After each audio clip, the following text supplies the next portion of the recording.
সর্বোচ্চ বেতনে ২০৩০ বিশ্বকাপ পর্যন্ত ব্রাজিলে থাকছেন আনচেলত্তি। দেখুন, ব্রাজিল জাতীয় ফুটবল দলের ভবিষ্যৎ পরিকল্পনায় আমূল পরিবর্তন এনে কার্লো আনচেলত্তির সঙ্গে দীর্ঘমেয়াদী চুক্তি করতে যাচ্ছে Brazilian football confederation CBF.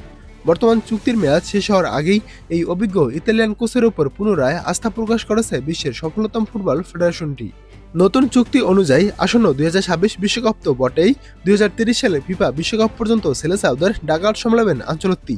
ESPN ব্রাজিলের প্রতিবেদন অনুযায়ী দীর্ঘ আলোচনার পর দুই পক্ষই এই বিষয়ে চূড়ান্ত সমঝোতায় পৌঁছেছে এবং ইতিমধ্যে চুক্তির আনুষ্ঠানিক খসড়া আনচেলত্তির কাছে পাঠানো হয়েছে।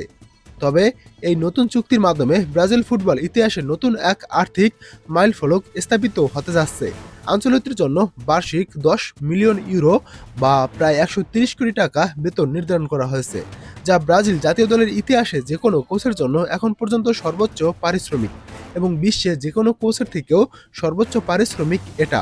কেবল প্রধান কোচই নন, আনচেলত্তির বিশেষ অনুরোধে তার কারিগরি দলকেও সর্বোচ্চ গুরুত্ব দেওয়া হয়েছে।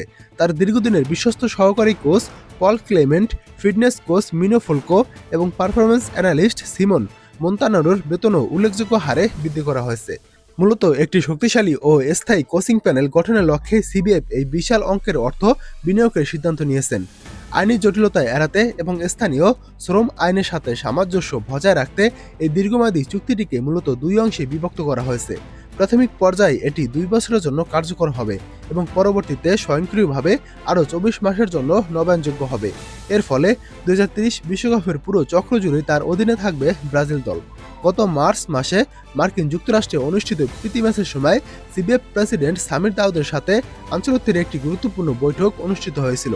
সেই বৈঠকে তিনি মৌখিকভাবে দায়িত্ব চালিয়ে যাওয়ার সম্মতি প্রদান করেন, যা এখন আনুষ্ঠানিক ও দাপ্তরিক রূপ পেতে যাচ্ছে। অভিজ্ঞ এই কোচ বর্তমানে তার পরিবারের সঙ্গে কানাডার ভ্যানকুভারে অবকাশ যাপন করছেন। জানা গেছে সেখান থেকে তিনি ডিজিটাল পদ্ধতিতে এই ঐতিহাসিক চুক্তিতে স্বাক্ষর করবেন। মাঠের লড়াইয়ে ব্রাজিলের হারানো গৌরব ফিরিয়ে আনতে আনচেলত্তির কৌশলী নেতৃত্বের উপর বড় ধরনের বাজি ধরেছে সিবিএফ। ২০২৬ ও ২০৩০ টানা দুটি বিশ্বকাপের প্রস্তুতিতে তার হাতে সঁপে দেওয়ার মাধ্যমে ব্রাজিল ফুটবল দল এখন দীর্ঘমেয়াদী স্থায়ী ও সাফল্যের স্বপ্ন দেখছে। ফুটবল প্রেমীরা আশা করছেন আনচেলত্তির এই দীর্ঘমেয়াদে ব্রাজিল তাদের বহু প্রতীক্ষিত হেক্সা বা ষষ্ঠ শিরোপা দেখা পাবে। সব মিলে এই চুক্তি ব্রাজিল ফুটবলের জন্য নতুন এক অধ্যায়ের সূচনা হিসাবেই দেখা হচ্ছে।